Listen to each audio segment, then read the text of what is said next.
Islamic স্কলাররা ফতোয়া দিতে পারে, হ্যাঁ, তবে ইজমা কিয়াস ইসলামের রীতিনীতির মধ্যে আছে, আমরা ধর্মীয় মত না, তারপরেও বলছি।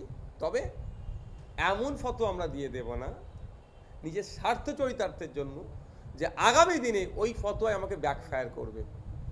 তো যারা যিনি বলেছিলেন হারাম হালাল, তাকে প্রশ্ন আপনারা করুন যে এখন 2026-এর জন্য কি এটা বৈধ হয়ে গেল? 2021 এটা অবৈধ ছিল।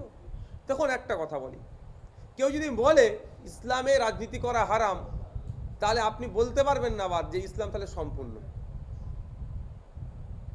এদিকে আপনি মুফতি সাহেব বলছেন সম্পূর্ণ লাইফে জীবনযাপনের নামটা হচ্ছে ইসলাম, বা বিভিন্নভাবে ব্যাখ্যা দিচ্ছে, মানে ইসলামের মধ্যে সব কিছুই আছে। তাহলে ভোটে কন্টেস্ট করা যদি অবৈধ হয়, তাহলে ইসলামে ভোট দেওয়া তাহলে নিশ্চিতভাবে তাদের ভাষাতে অবৈধ হবে। আমি আমার ভাষার কথা বলছি না। ব্যাপারটা হচ্ছে সবটা কন্ট্রোল করছে পলিটিক্স।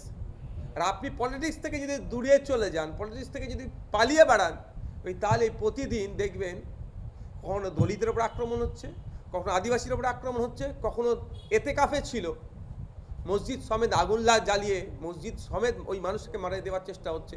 আবার কখনো দেখবেন উত্তরপ্রদেশে গঙ্গাবক্ষে ইফতার করছিল, শুধু মুসলিম ধর্ম হওয়ার কারণে তাদেরকে পুলিশ ডিটেন করছে বা গ্রেফতার করছে। তাহলে পলিটিক্সের যদি পাওয়ার আপনার হাতে থাকে, না দলিতের ওপর আঙুল তুলতে পারবে, না আদিবাসীর ওপর আঙুল তুলতে পারবে, না মুসলমানের ওপর আঙুল তুলতে পারবে, না বঞ্চিত সমাজ তার অধিকারের জন্য কথা বললে তাদের উপরে আক্রমণ করবে। তাই আমি এটাই মুফতি সাহেবকে আমি ওয়েলকাম করছি, আরও যারা আছেন তাদেরকে প্রত্যেককে ওয়েলকাম করছি। আসুন পলিটিক্সে, আমরা চাই শিক্ষিত মানুষজন পলিটিক্সে আসুক, এটাকে কন্ট্রোল করুন।